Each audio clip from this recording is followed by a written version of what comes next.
Hello everyone most welcome to your own channel right on. ਜਿਹੜੇ ਵੀ students math master cadre ਦੀ ਤਿਆਰੀ ਕਰ ਰਹੇ ਨੇ ਜਾਂ ਕਰਨਾ ਚਾਹੁੰਦੇ ਨੇ ਉਹ ਬਹੁਤ ਹੀ ਈਜ਼ੀਲੀ ਇਸ ਚੈਨਲ ਤੋਂ ਜੋ ਹੈ ਆਪਣੀ ਤਿਆਰੀ ਕਰ ਸਕਦੇ ਨੇ। ਲਾਸਟ ਕਲਾਸ ਹੈ ਸਟੈਟਿਸਟਿਕਸ ਦਾ, ਕਾਫੀ ਜ਼ਿਆਦਾ ਇੰਪੋਰਟੈਂਟ ਹੈ ਕਿਉਂਕਿ ਹੁਣ ਤੱਕ ਜੋ ਕੰਮ ਕੀਤਾ ਕਿਤੇ ਨਾ ਕਿਤੇ ਉਹ 10th ਕਲਾਸ ਦਾ ਸੀ ਔਰ ਉਹ ਇੰਨਾ ਕੁ ਜ਼ਿਆਦਾ ਈਜ਼ੀ ਸੀ ਕਿ ਬਹੁਤ ਹੀ ਜਲਦੀ ਕਵਰ ਅਪ ਵੀ ਹੋ ਗਿਆ, नो डाउट। ठीक है, और ਉਸ ਤੋਂ ਇਲਾਵਾ ਕੁਝ ਨਹੀਂ ਆ ਉਹਦੇ ਵਿੱਚ। ਠੀਕ ਹੈ, ਤਾਂ ਸਾਰਾ ਕੁਝ ਕੰਪਲੀਟ ਹੋ ਚੁੱਕਿਆ ਉੱਥੋਂ ਤੱਕ ਸੈਂਟਰਲ ਟੈਂਜੈਂਸੀ ਦੇ ਵਿੱਚ, ਮੀਨ ਮੀਡੀਅਨ ਮੋਡ ਦੇ ਵਿੱਚ। ਠੀਕ ਹੈ, ਹੁਣ ਸਟੈਟਿਸਟਿਕਸ ਦੀ ਅਗਰ ਆਪਾਂ ਗੱਲ ਕਰੀਏ, ਇਹ ਆਪਣਾ ਚੈਪਟਰ ਨੰਬਰ 20 ਐਂਡ ਇਸ ਦੇ ਵਿੱਚ ਅੱਜ ਆਪਾਂ ਇਸ ਨੂੰ ਕੰਪਲੀਟ ਕਰਾਂਗੇ, ਡਿਸਪਰਜਨ ਨੂੰ ਡਿਸਕਸ ਕਰਾਂਗੇ ਐਂਡ ਕਿਹੜੀਆਂ ਚੀਜ਼ਾਂ ਹੁੰਦੀਆਂ, ਕਿਵੇਂ ਉਹਨਾਂ ਨੂੰ ਫਾਈਂਡ ਕਰਨਾ ਹੈ, ਤਾਂ ਉਹ ਸਾਰਾ ਕੁਝ ਦੇਖਦੇ ਹਾਂ। फर्स्ट टाइम आए हो सबसक्राइब जरूर कर लियो, शेयर जरूर कर लियो। ठीक है, एंड लेट्स इट करिए फिर स्टार्ट। टैलीग्राम ग्रुप में ज्वाइन कर लियो जी, डिस्क्रिप्शन ਦੇ ਵਿੱਚ ਲਿੰਕ ਹੋਊਗਾ। ਤਾਂ ਡਿਸਪਰਜਨ ਜਿਵੇਂ ਸੈਂਟਰਲ ਟੈਂਜੈਂਸੀ ਦੇ ਵਿੱਚ ਆਪਾਂ ਮੀਨ ਪੜਿਆ, ਮੀਡੀਅਨ ਪੜਿਆ, ਪਹਿਲਾਂ ਤਾਂ ਇਹੀ ਕੁਐਸਚਨ ਬਣਦੀ ਹੈ, ਇਹੀ ਟਾਈਪ ਬਣਦੀ ਹੈ ਕਿ ਇਹਨਾਂ ਦੇ ਵਿੱਚੋਂ ਕਿਹੜੇ ਇੱਕ ਸੈਂਟਰਲ ਟੈਂਜੈਂਸੀ ਦੀ ਟਾਈਪ ਨਹੀਂ ਹੈਗਾ। ਤਾਂ ਜਿਹੜਾ ਵੀ ਮੀਨ, ਮੀਡੀਅਨ, ਮੋਡ, ਜਿਓਮੈਟ੍ਰਿਕ ਮੀਨ, ਹਾਰਮੋਨਿਕ ਮੀਨ ਨਾ ਹੋਇਆ ਤਾਂ ਉਹ ਆਪਣੇ ਕੋਲ ਉਸ ਦੀ ਟਾਈਪ ਉਹ ਵਾਲੀਆਂ ਨੇ। ਡਿਸਪਰਜਨ ਦੇ ਵਿੱਚ ਆਪਣੇ ਕੋਲ ਜਿਹੜੀਆਂ ਟਾਈਪਸ ਨੇ ਉਹ ਕਿਹੜੀਆਂ ਆ ਜਾਂਦੀਆਂ ਨੇ, ਇਹਦੇ ਵਿੱਚ ਇੱਕ ਤਾਂ ਆ ਜਾਂਦੀ ਹੈ ਜੀ ਰੇਂਜ। ਠੀਕ ਹੈ, ਫਿਰ ਆਪਣੇ ਕੋਲ ਆ ਜਾਂਦੀ ਹੈ ਮੀਨ ਡਾਈਵੀਜ਼ਨ, ਫਿਰ ਆਪਣੇ ਕੋਲ ਆ ਜਾਂਦਾ ਹੈ ਸਟੈਂਡਰਡ ਡਾਈਵੀਜ਼ਨ,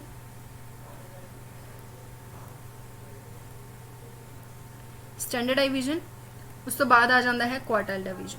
ਠੀਕ ਹੈ, ਬਸ ਇਹ ਚੀਜ਼ਾਂ ਨੇ। ਠੀਕ ਹੈ, ਫਿਰ ਇਹਨਾਂ ਨੂੰ ਦੇਖਦੇ ਹਾਂ, ਸਮਝਦੇ ਹਾਂ। ਠੀਕ ਹੈ, ਵੈਸੇ ਇਨ ਜਨਰਲ ਜੇਕਰ ਆਪਾਂ ਗੱਲ ਕਰੀਏ ਡਿਸਪਰਜਨ ਹੁੰਦਾ ਕੀ ਹੈ, ਡਿਸਪਰਜਨ ਹੁੰਦਾ ਹੈ ਬਿਖਰਾਵ। ਠੀਕ ਹੈ, ਸਪਰੈਡ ਹੋਣਾ ਕਿਸੇ ਚੀਜ਼ ਦਾ। ਠੀਕ ਹੈ, ਤੇ ਹੁਣ ਡਿਸਪਰਜਨ ਜੋ ਹੈ ਜ਼ੀਰੋ ਹੋ ਜਾਂਦਾ ਹੈ।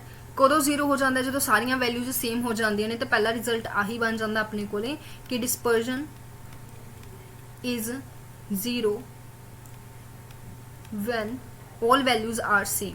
ਜੇਕਰ ਤੁਹਾਡੇ ਕੋਲ ਸਾਰੀਆਂ ਵੈਲਿਊਜ਼ ਸੇਮ ਨੇ ਤਾਂ ਡਿਸਪਰਜਨ ਤੁਹਾਡਾ ਕੀ ਹੋ ਜਾਏਗਾ? ਜ਼ੀਰੋ ਹੋ ਜਾਏਗਾ। ਅਦਰਵਾਈਜ਼ ਹਮੇਸ਼ਾ ਹੀ ਜੋ ਡਿਸਪਰਜਨ ਹੈ ਉਹ greater then equal two zero ਹੁੰਦਾ ਹੈ, ਮਤਲਬ ਕਦੇ ਵੀ ਨੈਗੇਟਿਵ ਨਹੀਂ ਹੁੰਦਾ। ਜ਼ੀਰੋ ਹੋ ਸਕਦਾ ਹੈ ਕਦੋਂ? ਜਦੋਂ ਸਾਰੀਆਂ ਵੈਲਿਊਜ਼ ਜ਼ੀਰੋਜ਼ ਨੇ, ਅਦਰਵਾਈਜ਼ ਹਮੇਸ਼ਾ ਪੋਜ਼ਿਟਿਵ ਹੋਏਗਾ, ਨੈਗੇਟਿਵ ਕਦੇ ਵੀ ਨਹੀਂ ਹੋਏਗਾ। ਠੀਕ ਹੈ, ਹੁਣ ਆਪਾਂ ਗੱਲ ਕਰ ਲੈਂਦੇ ਹਾਂ ਡਿਸਪਰਜਨ ਦੀ। ਤਾਂ ਡਿਸਪਰਜਨ ਦੇ ਵਿੱਚ ਪਹਿਲੀ ਗੱਲ ਤਾਂ ਦੋ ਕੈਟੇਗਰੀਜ਼ ਬਣਦੀਆਂ ਨੇ, ਇੱਕ ਤਾਂ ਬਣਦੀ ਹੈ ਜੀ ਐਬਸੋਲਿਊਟ। ਠੀਕ ਹੈ ਜੀ, ਦੂਸਰੀ ਆਪਣੇ ਕੋਲ ਬਣਦੀ ਹੈ ਰਿਲੇਟਿਵ। ਐਬਸੋਲਿਊਟ ਤੇ ਰਿਲੇਟਿਵ।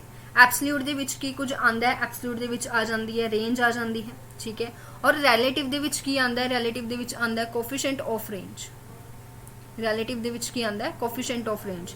ਫਿਰ ਇਸ ਦੇ ਵਿੱਚ ਕੁਆਰਟਾਈਲ ਹੋ ਗਿਆ। ਠੀਕ ਹੈ, ਹੁਣ ਇਹਦੇ ਵਿੱਚ ਹੋਰ ਕੀ ਹੋਏਗਾ? ਕੁਆਰਟਾਈਲ ਡਿਵੀਜ਼ਨ ਹੋਏਗਾ, ਮੀਨ ਡਾਈਵੀਜ਼ਨ ਹੋਏਗਾ, ਸਟੈਂਡਰਡ ਡਾਈਵੀਜ਼ਨ ਹੋਏਗਾ। ਠੀਕ ਹੈ, ਔਰ ਇਹਦੇ ਵਿੱਚ ਕੋਫੀਸ਼ੀਐਂਟ ਆਫ ਕੁਆਰਟਾਈਲ ਡਿਵੀਜ਼ਨ ਹੋਏਗਾ, ਕੋਫੀਸ਼ੀਐਂਟ ਆਫ ਮੀਨ ਡਾਈਵੀਜ਼ਨ ਹੋਏਗਾ, ਕੋਫੀਸ਼ੀਐਂਟ ਆਫ ਸਟੈਂਡਰਡ ਡਾਈਵੀਜ਼ਨ ਹੋਏਗਾ। ਠੀਕ ਹੈ, ਤਾਂ ਇਹ ਦੋਨੋਂ ਚੀਜ਼ਾਂ ਹੁੰਦੀਆਂ ਕਿਹਦੇ ਵਿੱਚ? ਡਿਸਪਰਜਨ ਦੇ ਵਿੱਚ। ਠੀਕ ਹੈ, ਤਾਂ ਸਭ ਤੋਂ ਪਹਿਲਾਂ ਤਾਂ ਰੇਂਜ ਦੀ ਗੱਲ ਕਰ ਲਈਏ। ਰੇਂਜ ਦੇ ਵਿੱਚ ਕੁਝ ਨਹੀਂ, ਸਿੱਧੇ ਇਹਦੇ ਵਿੱਚ ਫਾਰਮੂਲੇ ਨੇ, ਹੋਰ ਇਹਦੇ ਵਿੱਚ ਕੁਝ ਵੀ ਨਹੀਂ ਹੈਗਾ, ਪਹਿਲਾਂ ਹੀ ਦੱਸ ਰਹੀ ਹਾਂ। ਠੀਕ ਹੈ, ਤਾਂ ਫਾਰਮੂਲਿਆਂ ਨੂੰ ਕਰਨਾ ਹੈ ਐਂਡ ਉਸ ਦੇ ਬੇਸਿਸ ਦੇ ਉੱਪਰ ਕੁਐਸਚਨ ਆਉਂਦਾ ਤਾਂ ਠੀਕ ਹੈ, ਨਹੀਂ ਤਾਂ ਕਈ ਵਾਰੀ ਐਗਜ਼ੈਕਟ ਫਾਰਮੂਲਾ ਬੇਸਡ ਕੁਐਸਚਨ ਹੀ ਆ ਜਾਂਦਾ ਹੈ। ਠੀਕ ਹੈ, ਤਾਂ ਮਤਲਬ ਰੇਂਜ ਕੀ ਹੁੰਦਾ ਹੈ?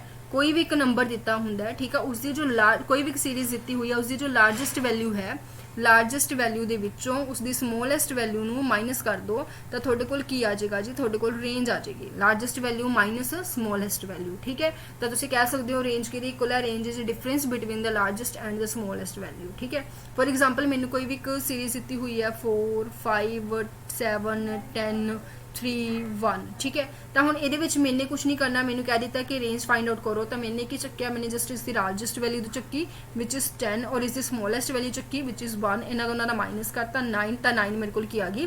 ਰੇਂਜ ਆ ਗਈ। Very easy, very easy. ਤਾਂ ਕਰਕੇ ਇਸ ਨੂੰ ਹੀ ਕੀ ਕਿਹਾ ਜਾਂਦਾ ਹੈ? ਇਸ ਨੂੰ ਈਜ਼ੀਐਸਟ ਮੈਥਡ ਕਿਹਾ ਜਾਂਦਾ ਹੈ ਕਿਸ ਦਾ? ਡਿਸਪਰਜਨ ਦਾ। ਤਾਂ ਡਿਸਪਰਜਨ ਦਾ ਈਜ਼ੀਐਸਟ ਮੈਥਡ ਕਿਹੜਾ ਹੈ? ਰੇਂਜ ਹੈ। ਠੀਕ ਹੈ, ਅਗਰ ਤੁਹਾਨੂੰ ਪੁੱਛ ਲੈਣ, ਤੁਹਾਨੂੰ ਨਹੀਂ ਪਤਾ ਤਾਂ ਤੁਹਾਨੂੰ ਸਭ ਤੋਂ ਸੌਖਾ ਕੀ ਲੱਗਦਾ? ਰੇਂਜ ਕੱਢਣਾ ਹੀ ਲੱਗਦਾ, ਤਾਂ ਬਸ ਰੇਂਜ ਹੈ। ਠੀਕ ਹੈ, ਔਰ ਇਹ ਕੀ ਹੈ? ਬਟ ਇਹ ਭਰੋਸੇਯੋਗ ਨਹੀਂ ਹੈ। ਠੀਕ ਹੈ, ਈਜ਼ੀ ਹੈ ਬਟ ਭਰੋਸੇਯੋਗ ਨਹੀਂ ਹੈ। ਜਿੱਥੇ ਤੁਹਾਡੇ ਕੋਲ ਪੁਆਇੰਟਸ ਦੇ ਵਿੱਚ ਜ਼ਿਆਦਾ ਵੈਲਿਊ ਚਲੀ ਜਾਂਦੀ ਹੈ ਉੱਥੇ ਇਹ ਜ਼ਿਆਦਾ ਕੰਮ ਨਹੀਂ ਕਰਦਾ। ਠੀਕ ਹੈ, ਚਲੋ ਸੈਕਿੰਡ ਆਪਣੇ ਕੋਲ ਹੁਣ ਇੱਥੇ ਹੀ ਮੈਂ ਡਿਸਕਸ ਕਰ ਰਹੀ ਹਾਂ ਕੋਫੀਸ਼ੀਐਂਟ ਆਫ ਰੇਂਜ ਮੇਰੇ ਕੋਲ ਕੀ ਹੋਏਗਾ। ਤੇ ਕੋਫੀਸ਼ੀਐਂਟ ਆਫ ਰੇਂਜ ਦੇ ਵਿੱਚ ਵੀ ਆਪਣੇ ਕੋਲ ਸਿੰਪਲ ਜਿਹਾ ਫਾਰਮੂਲਾ ਬਣਦਾ ਹੈ। ਜਿਹੜਾ ਕੋਫੀਸ਼ੀਐਂਟ ਆਫ ਰੇਂਜ ਹੈ ਉਹ ਮੇਰੇ ਕੋਲ 0 ਤੋਂ ਲੈ ਕੇ 1 ਤੱਕ ਹੀ ਉਸ ਦੀ ਵੈਲਿਊ ਜੋ ਹੈ ਇਸ ਇੰਟਰਵਲ ਦੇ ਵਿੱਚ ਹੋਏਗੀ। ਠੀਕ ਹੈ, ਕੋਫੀਸ਼ੀਐਂਟ ਦੇ ਵਿੱਚ सिर्फ 0 ਤੋਂ 1 इंटरवल ਦੇ ਵਿੱਚ ਹੀ ਹੋਏਗਾ ਔਰ ਇਸ ਦਾ ਜੋ ਕੋਫੀਸ਼ੀਐਂਟ ਹੈ ਉਹ ਮੇਰੇ ਕੋਲ ਕਿੰਨਾ ਹੋਏਗਾ? Large value minus small value, large value plus small value. ठीक है, ਹੁਣ ਜਿਵੇਂ ਕਿ ਪਿੱਛੇ ਦੇਖੋ, ਪਿੱਛੇ ਮੇਰੇ ਕੋਲ ਲਾਰਜ ਵੈਲਿਊ ਕਿੰਨੀ ਸੀ? 10 ਸੀ ਐਂਡ ਸਮੋਲ ਵੈਲਿਊ ਮੇਰੇ ਕੋਲ ਕਿੰਨੀ ਸੀ? 1 ਸੀ। ਉੱਪਰ ਦੋਨਾਂ ਦਾ ਮਾਈਨਸ, ਨੀਚੇ ਦੋਨਾਂ ਦਾ ਪਲੱਸ। ਜੋ ਵੀ ਮੇਰੇ ਕੋਲ ਆਨਸਰ ਆਊਗਾ ਉਹ ਮੇਰੇ ਕੋਲ ਕੀ ਹੋਊਗਾ? ਕੋਫੀਸ਼ੀਐਂਟ ਹੋਊਗਾ ਰੇਂਜ ਦਾ। ਸਿੰਪਲ। बस यही चीज़ करनी है, और इस तो बाद कुछ नहीं है। ठीक है, अगे आ जाता जी अपने कोल क्वार्टाइल। क्वार्टाइल डिवीजन ਦੇ ਵਿੱਚ वैसे तो काफ़ी कुछ मैं ਤੁਹਾਨੂੰ ਦੱਸ चुकी हाँ कि अगर ਤੁਸੀਂ क्वार्टाइल डिवीजन फाइंड आउट करना है तो किमें करोगे, Q3 माइनस Q1 बाय 2।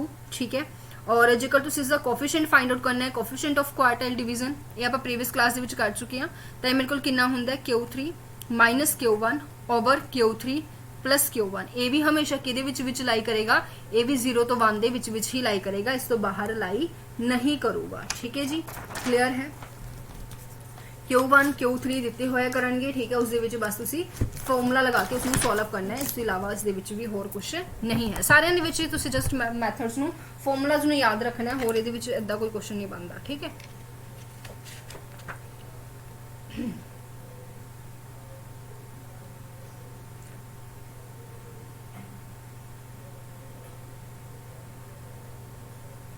अगे आ गया जी अपने को मीन डाइविजन। मीन डाइविजन, तो मीन डाइविजन की होंदा है, मीन डाइविजन होंदा है सारे नंबर्स का मीन। ठीक है, मीन डाइविजन देखो, मीन डाइविजन दे विच सब तो पहला काम तो आपां की करिया करांगे, स्टैप होंदे आ इहदे।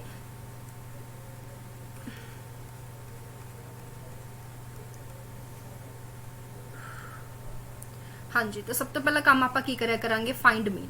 जिन्ने भी नंबर दिते हुए हैं उसका पहला तो मीन फाइंड करो।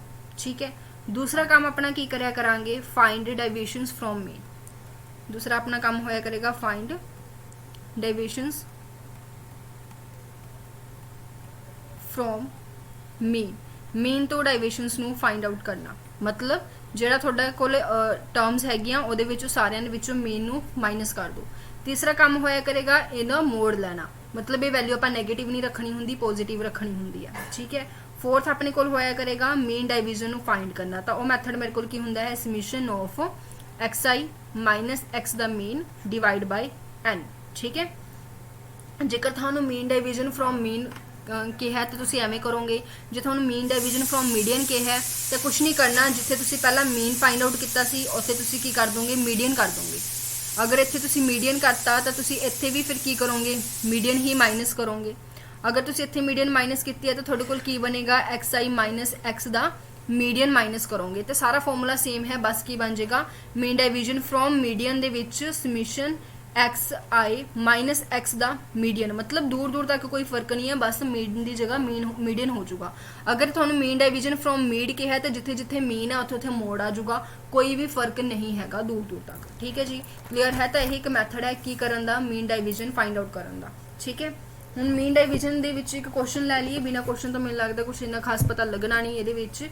ਤਾਂ ਮੰਨ ਲਓ ਮੈਨੂੰ ਇੱਕ ਐਗਜ਼ਾਮਪਲ ਦਿੱਤੀ ਹੋਈ ਹੈ which is 3 6 9 12 15 18 एंड 21। ठीक है, तो मैंने एक एग्जाम्पल देती, एक एग्जाम्पल सब तो पहला तो मैंने की करना है मीन फाइंड आउट करना है, तो मीन फाइंड आउट कर लो।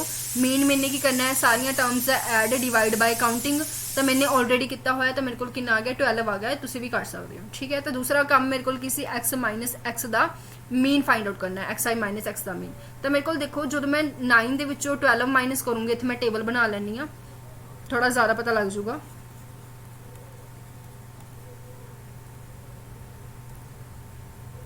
टेबल के देखो मेरे को xi की है, मेरे को है 3 6 9 12 15 18 एंड 21। ठीक है जी, x का मीन मेरे को कितना है 12 है, और मैंने की करना है xi के x का मीन माइनस करना है। तो xi के x का मीन माइनस करांगे तो 3 के 12 माइनस करांगे तो मेरे को कितना आ जाएगा -9 आ जाएगा। ठीक है, दूसरी गल मेरे को कितना आ जाएगा -6, मेरे को आ जाएगा -3 0 3 6 एंड 9, क्योंकि मैंने ये नैगेटिव तो लेना ही नहीं होंगे, मैंने ये की लेना होंगे पॉजिटिव लेना होंगे। हम तुम कहोगे मैम नैगेटिव क्यों नहीं, क्योंकि आप पिछे प्रॉपर्टी पढ़ के हटे हाँ कि मेरे को कि इक्वल हो जाऊगा जी 0 के इक्वल हो जाऊगा। यू कैन चैक ऑल्सो कि मेरे को 0 बन रहा है ना एडिशन करके। सो ये अपने पॉजिटिव वैल्यूज़ लैनिया होंगे, नैगेटिव नहीं लैनिया होंगे। तो यू आप की करांगे ऐड करांगे, इसका समीशन मेरे को कितना आ जाएगा, समीशन xi माइनस x का मीन मेरे को आ जाएगा जी ऐड करके सब का 33। हुण मेरे को फॉर्मूला की होंगे divide by n, divide by n मेरे को नंबर ऑफ टर्म्स किनिया ने 7 ने, तो 7 के नाल डिवाइड कर दो तो आंसर आ जाएगा मीन डाइविजन फ्रॉम मीन। अगर यही मैंने मीडियन तो फाइंड आउट करना होंगे तो थोड़ा मैं दसिया कि जिथे जिथे तुसीं पहला मीन फाइंड किया तो पहला मीडियन फाइंड करते, फिर मीडियन को माइनस करते, फिर मीडियन का मोड़ लेंदे, फिर वही फॉर्मूला लगाते, कोई फर्क नहीं है। ठीक है, सेम है मीडियन के लिए भी मोड़ के लिए भी। हुण आपां गल कर लईए कोफिशिएंट की, तो coefficient of mean deviation from mean. ठीक है, तो इसका जो कोफिशिएंट है वो किमें होया करेगा, वो भी तुसी किमें फाइंड आउट करिया करोगे। सब तो पहला स्टेप थानू की करना पिया करेगा, थानू फाइंड आउट करना पिया करेगा मीन डाइविजन फ्रॉम मीन, मतलब जो आप हुणी हुणी फाइंड आउट करके हटे हाँ, तो पहला थानू mean deviation from mean find out करना पिया करूगा। सैकेंड स्टेप तुहाडे कोल की होया करूगा, सैकेंड स्टेप होया करेगा कि जो तुसी mean deviation from mean find out किया है, फ्रॉम मीन जो तुसी फाइंड आउट किया है, इसनू तुसी डिवाइड कर दोगे, किहदे नाल डिवाइड कर दोगे, मीन दे नाल ही डिवाइड कर दोगे। तो जो भी आएगा वो थोड़े कोल की बन जाएगा, is equal to coefficient of mean deviation from mean.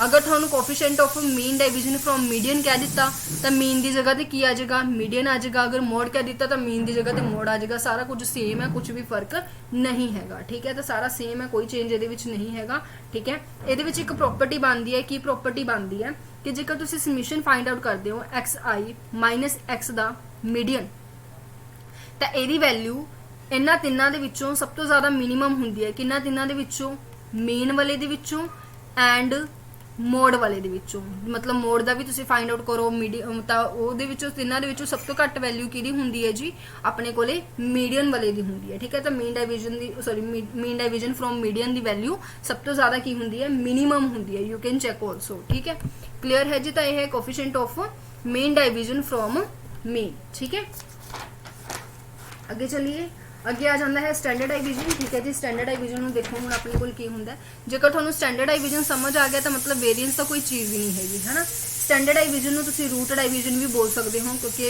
Root होंदा है। ठीक है, हुण देखो अपने को ये की होया करेगा, स्टैंडर्ड डाइविजन का सीधा सीधा फॉर्मूला होंदा है, वो फॉर्मूला ही लिख रही हाँ मैं। वो की होंदा अपने को इसनूं रिप्रजेंट किया जाता है ये नाल, which is equal to root summation x i minus x the mean the square divide by n. ठीक है, इदा लिखा जाता है। ठीक है, ਜਾਂ कई जगह ਤੇ ਤੁਹਾਨੂੰ ਇਹ ਫਾਰਮੂਲਾ कुछ इदा भी लिखा हुआ नजर आऊगा, summation x i square divide by n minus x mean the summation x mean the square. तो पेन ने ना इन्ना कुछ ज़्यादा मूड खराब किया हुआ है। हाँ जी, तो ये देखो मेरे को स्टैंडर्ड डाइविजन आप चलो रूट लाई लैने है ना, ये मैं थोड़ा दस रही थी कि यदा सारे का रूट आ जाएगा, है ना। चलो, तो ये मेरे को होर इस तरीके भी रिप्रजेंट किया जा सकता। दोबारा लिख रही हाँ मैं, summation x i the square divide by n minus summation नहीं एक्स मीन द स्क्वायर। ठीक है, तो इससे इक्वल भी होंदा है अपना स्टैंडर्ड डाइविजन। कुछ नहीं, वैल्यूज कढ़नी है, पुट करनी है, आंसर आ जाऊगा। सिंपल एग्जाम्पल्स जिन्नियां मर्जी ला लो उन्नियां घट ने, है ना। अगर तुसी किसी दो नंबर का स्टैंडर्ड डाइविजन कढ़ना है, दो नंबर का स्टैंडर्ड डाइविजन मान लो मैंने ए तो बी का स्टैंडर्ड डाइविजन कढ़ना है, कुछ नहीं, ए माइनस बी करो डिवाइड बाय 2 करो, तो यही मेरे को की हो जाएगा स्टैंडर्ड डाइविजन। डोंट फॉरगेट ऑलवेज भी पॉजिटिव, मतलब पॉजिटिव आऊगा, मोड़ लैके चलांगे। ठीक है, क्लियर है। अगर तुसी स्टैंडर्ड डाइविजन कढ़ना है नैचुरल नंबर्स का, तो शॉर्टकट कह सकते हो तुसी, है ना, या फिर तुसी कह सकते हो कि एपी वाली टर्म्स का तुसी कढ़ना है तो किमें करोगे। अगर तुसी स्टैंडर्ड डाइविजन कढ़ना है नैचुरल नंबर का, तो वह मैथड होंदा अपने को शॉर्टकट कह लो कि एन स्क्वायर माइनस 1, मतलब जिन्नियां नंबर ऑफ टर्म्स हैगियां। ठीक है, और अगर तुसी एपी वाली टर्म्स मतलब मैनू दी हुई है, सीक्वेंस दी हुई है, एपी फॉर्म दी हुई है, और उसका मैंने स्टैंडर्ड डाइविजन फाइंड आउट करना है, तो मेरे को किहदे इक्वल होया करेगा, और मेरे को होया करेगा 1/12 n square minus 1 into d दा, मतलब जो कॉमन डिफरेंस है वह मोड। देखो नैचुरल नंबर के डिफरेंस 1 होंगे, तां करके लगाया ना लगाया एक बराबर है, गल उत्थे ही है, तुसीं दोनों चों जो मर्जी याद रख लो। ठीक है, क्लियर है जी, उम्मीद है क्लियर होगा। अच्छा, जेकर तुसीं वेरिएंस की गल करोगे तो वेरिएंस मेरे को की हुंदा है, स्टैंडर्ड डाइविजन का स्क्वायर कर दो, मतलब this is known as variance. ठीक है, तो कोई भी चेंज ये नहीं है। कोफिशिएंट ऑफ स्टैंडर्ड डाइविजन देखो जी की होएगा, coefficient of standard deviation, coefficient of standard deviation मेरे को होंदा है standard deviation divide by mean of x. ठीक है जी, मीन ऑफ एक्स। अगर आप गल करिए कोफिशिएंट ऑफ वेरिएशन, तो मेरे को कितना होएगा इंटू 100। ठीक है,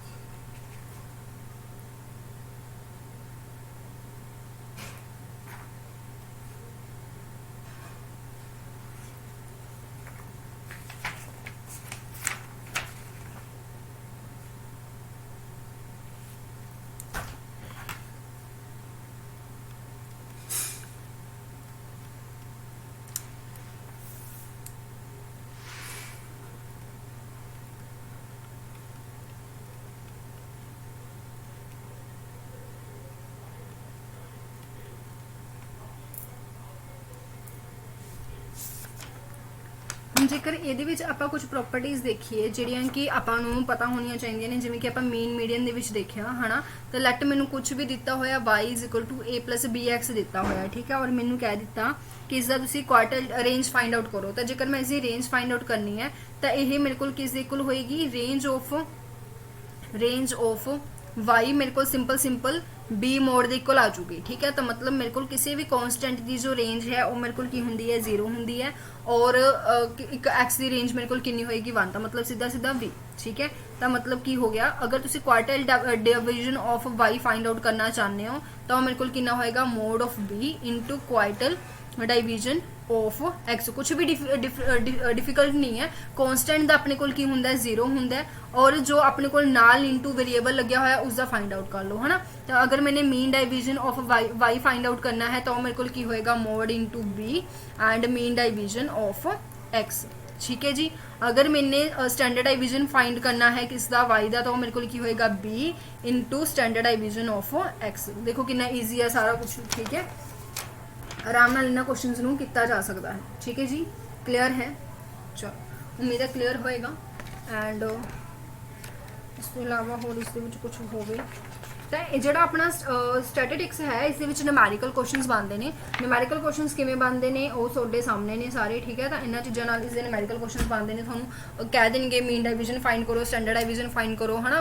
एक मिनट के क्वेश्चंस होंदे ने, सिंपल जिहा टॉपिक है, ईजी जिहा टॉपिक है, मैंने तो सब तो ज़्यादा ठीक लगता है ये स्कोरिंग होंदा है क्योंकि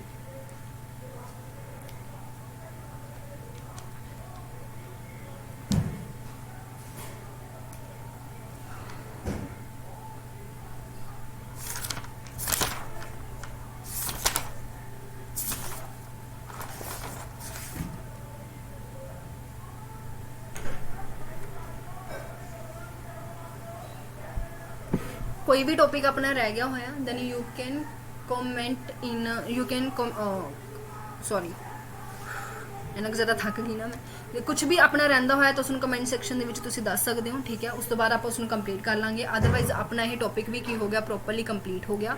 इस तो इलावा इस दे विच कुछ भी नहीं सीगा, ठीक है। एंड स्टिल किसी नूं कोई भी डाउट होया you can also ask in comment section. Thank you.